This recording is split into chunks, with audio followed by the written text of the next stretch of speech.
சின்ன வயசில் எனக்கும் என் தம்பிக்கும் அடிக்கடி சண்டை வரும். என்கிட்ட 2 பேனா இருக்கும், 2யும் நான் வச்சுக்குவேன், யாருக்கிட்டையும் கொடுக்க மாட்டேன்.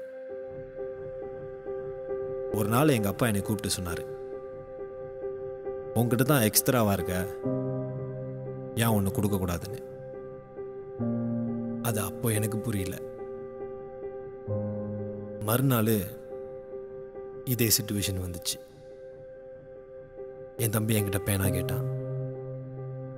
எங்கள் அப்பா சொன்னதும் ஞாபகம் வந்துச்சு, அதனால கொடுத்து பார்த்தேன்.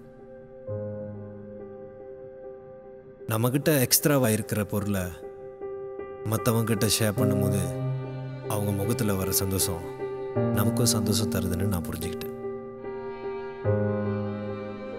அன்னைக்கு என் தம்பி தங்கச்சியோட என் பொருளை வீட்டிலே ஷேர் பண்ண ஆரம்பித்தேன். இந்த வருஷம் என் பிறந்த நாள் அன்னைக்கு என் கூட பிறக்காத தம்பி தங்கச்சிங்களுக்கு நான் இன்னும் ஷேர் பண்ணணும்னு ஆசைப்படுறேன். அதுக்கு எடுத்த முயற்சி தான் இது.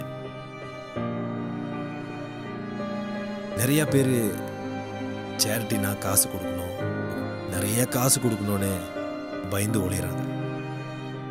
அதில் சில பேர் சேரிட்டின்னு சொல்லி என்னோட பார்வையில் அது தப்பு. உங்ககிட்ட வீட்டில் எக்ஸ்ட்ராவாக இருக்கிற பொருட்களை போய் கொடுங்க. மறக்காம இதை உங்கள் பிள்ளைங்களுக்கும் சொல்லிக் கொடுங்க. Join the Rabbit Mag Challenge. Start giving. Beautiful life.